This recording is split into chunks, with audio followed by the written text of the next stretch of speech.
Bom, meu nome é Diogo Santana, graduado em Filosofia pela Universidade do Estado do Rio de Janeiro, e estamos aqui mais uma vez para comentar sobre as 5 solas da Reforma Protestante. Tá?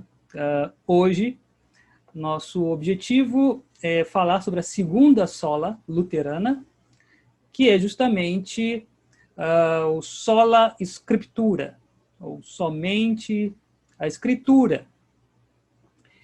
E para falar de sola Escritura, é preciso fazer um pequeno comentário de como o Lutero também vai justificar a Escritura como um dos pilares da Reforma Protestante, ou um dos elementos fundantes da identidade do ser protestante.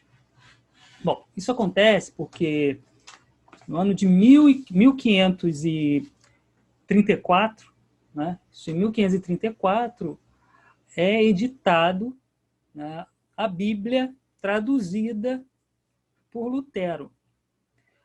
Qual é a importância dessa Bíblia? Qual é o elemento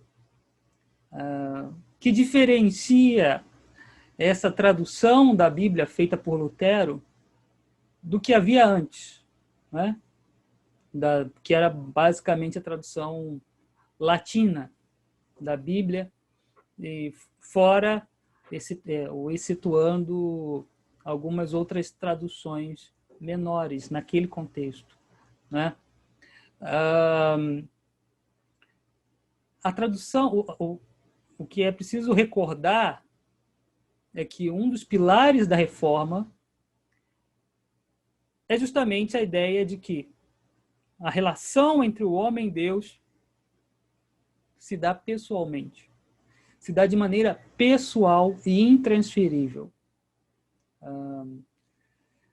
Porém, ela se dá por intermédio da Escritura. A Escritura é o meio pelo qual Deus, por intermédio da fé, se revela ao homem. Como se a Escritura fosse a porta de entrada pelo qual o homem consegue ouvir a voz de Deus. Só que para que isso acontecesse, o Lutero justificou, não é, que cada indivíduo tivesse a oportunidade pessoal dele mesmo se dirigir ao texto e, a partir desse contato pessoal com o texto bíblico, tivesse ou gerenciasse a sua própria relação com Deus. É preciso considerar que na época do Lutero, a Alemanha ainda não existia, existia uma série de estados confederados, né, que eram denominados de Sacro Império Germânico, né, Sacro Império Germânico, onde existiam vários dialetos, e não existia uma língua comum entre esses estados confederados, digamos assim. O que o Lutero faz quando traduz a Bíblia dos originais grego, hebraico e latim para o alemão, né, é justamente a escolha de um desses dialetos, e na escolha de um desses dialetos, que seria o que hoje seria o alemão gótico, né, um alemão arcaico, um alemão mais antigo, essa tradução passa a circular entre esses feudos, né, entre esses estados confederados, entre esses estados-nações, digamos assim, e começa a se normatizar uma língua comum entre esses estados confederados. E nisso, a língua alemã nasce? Né? A língua alemã nasce a partir de uma Bíblia. Né? A Bíblia traduzida por Lutero, ou a Bíblia de Lutero. Né? E o Lutero faz isso justamente porque entende que a relação entre o homem e Deus se dá de maneira pessoal por intermédio do texto bíblico. Então, que cada homem e mulher tivesse acesso, ou a oportunidade do acesso ao texto bíblico. Era um grande pilar da Reforma Protestante. A segunda grande iniciativa realizada por Lutero nesse contexto foi justamente perceber que, muito embora ele conseguiu traduzir a Bíblia para o alemão, né, grande parte da população naquele ambiente, naquele contexto, naquela época, era analfabeta. Né? E o que ele faz? Se gera um movimento de alfabetização da Alemanha, né? Naquela época ainda não era a Alemanha, mas se há um grande movimento de alfabetização da população para que pudessem ter acesso ao texto bíblico. O que a gente aprende com essa história, né? O que a gente aprende com essa iniciativa é que os resultados disso para a própria Alemanha, posteriormente, foi justamente o nascimento da filosofia alemã, que até hoje é uma grande iniciativa cultural europeia que deu origem a uma infinidade de reflexões importantes para a civilização ocidental. Tá? Claro que não foram só os alemães, mas há na filosofia alemã uma série de contribuições muito importantes para as nossas reflexões enquanto indivíduos. Né? E isso parte da iniciativa luterana em alfabetizar, em educar, em movimentar o debate a respeito do texto bíblico, né? Movimentar uma série de reflexões sobre o texto bíblico, o que implica num outro elemento fundamental da reforma, que é da liberdade de consciência diante de Deus. E por conta dessa liberdade de consciência, nós temos a oportunidade de termos visões diferentes sobre o mesmo texto e avaliarmos, né, as possibilidades de interpretação, de exegese e de uma infinidade de outras possibilidades que o texto bíblico possa nos oferecer, tanto espirituais quanto também teológicas, dogmáticas, doutrinárias, tá? Eclesiológicas e etc. Somente a Escritura. Mas não podemos esquecer que somente a Escritura não está desvinculada ou não está separada do somente a fé. Somente a Escritura também significa somente a fé. O que implica que, para Lutero, a Escritura ela está ligada ou ela aponta para um tipo de fé ou para a forma de fé que não é ou que rompe com um contexto de religiosidade estritamente pragmática. A fé protestante leva a uma leitura da Bíblia contra uma religiosidade de troca. É por isso que o Lutero, num livro chamado Da Liberdade do Cristão, tem uma forma muito curiosa de entender o texto bíblico. Tá? ele, no final da Liberdade do Cristão, ele chega a comentar, né, sobre a necessidade dos mandamentos, né?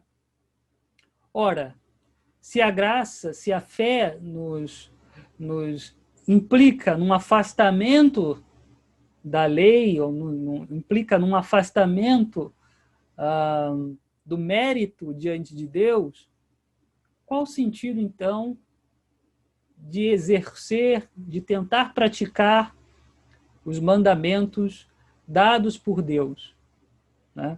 O mais conhecido deles são os 10 mandamentos. Mas qual é o sentido dos mandamentos se há o favor de Deus? Se os méritos não podem ser garantidos por mim mesmo, né? Qual é, então, o sentido dos mandamentos? E aí o Lutero responde, no Da Liberdade do Cristão, o seguinte, que os mandamentos existem, ou Deus deu os mandamentos para que o homem fosse incapaz de cumpri-los. A interpretação que o Lutero dá é que os mandamentos existem, os mandamentos foram dados por Deus para que o homem percebesse ou entendesse que, tentando cumpri-los, ele seria incapaz de cumpri-los.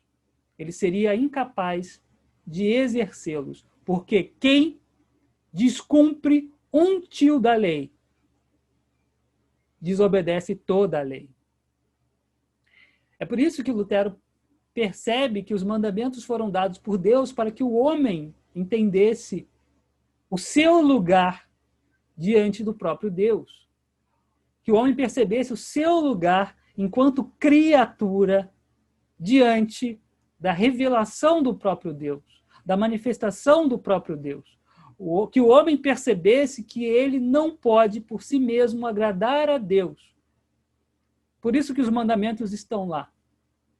É claro que é muito curioso essa forma de entender do Lutero, porque ela implica numa forma de deboche até do próprio Deus ao homem, né? Como se o próprio Deus estivesse confrontando a nossa soberba, como se o próprio Deus estivesse confrontando a nossa necessidade de afirmação meritória, como se o próprio Deus estivesse rindo da nossa cara quando nós tentamos exercer um tipo de santidade, um tipo de ação que agrade a Deus por nós mesmos, pelo nosso próprio mérito, pelo nosso próprio esforço. É por isso que o Lutero ele enfatiza que não podemos agradar a Deus pelos nossos esforços. Não podemos agradar a Deus por nossos méritos. E isso é algo dado pela fé, né? Implica a necessidade da fé, e que isto significa, né? Que na confiança daquele que foi perfeito diante de Deus por mim, que é Cristo, né?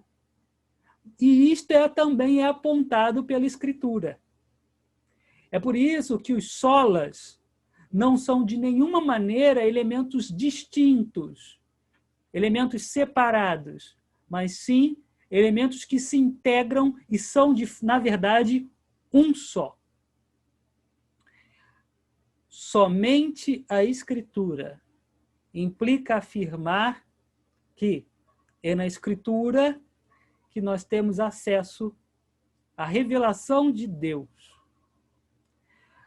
É claro que, posteriormente, isso gerou alguns debates, algumas contraposições.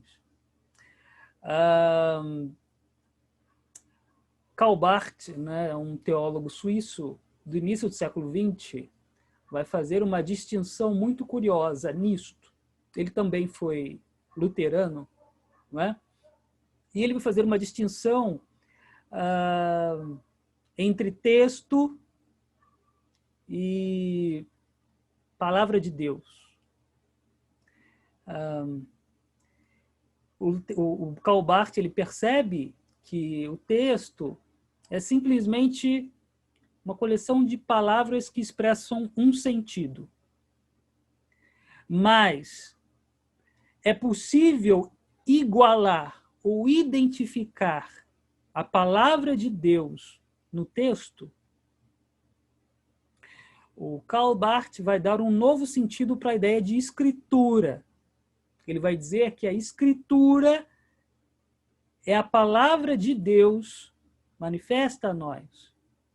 Mas a escritura não é idêntica ao texto bíblico. O texto bíblico, isto por quê? Porque o texto, posteriormente, vai surgir desde o século XVI, desde a época do Lutero, né? E aí daí a coisa só cresce, a chamada alta crítica da Bíblia, onde o texto bíblico começa a passar por um pente fino, passar por um crivo das ciências. E nesse crivo, muitas coisas são contestadas como literais dentro da Bíblia. Ora, se o texto é a palavra de Deus, e a palavra de Deus, enquanto o texto possui contradições, dissonâncias, alguns problemas textuais, ora, como pode ser a palavra de Deus? É nisto que a reforma também vai implicar uma nova ideia, uma nova compreensão sobre a ideia de palavra de Deus. E a palavra de Deus não é estritamente o texto. O texto é a porta pelo qual eu tenho acesso à palavra de Deus. Mas a palavra de Deus é muito maior do que o texto. João 1:1 nos esclarece muito bem sobre isto. Porque ele nos esclarece que no princípio era o Verbo, e o Verbo estava com Deus, e o Verbo era Deus. Essa expressão do Evangelho de João é muito utilizada justamente pelos novos teólogos luteranos, o que inclui Karl Barth, para entender que a palavra de Deus é Cristo. E é Cristo, enquanto palavra de Deus, que se revela a nós. E é na nossa fé em Cristo que nós podemos, ou nós alcançamos a confiança em Deus da salvação das nossas almas.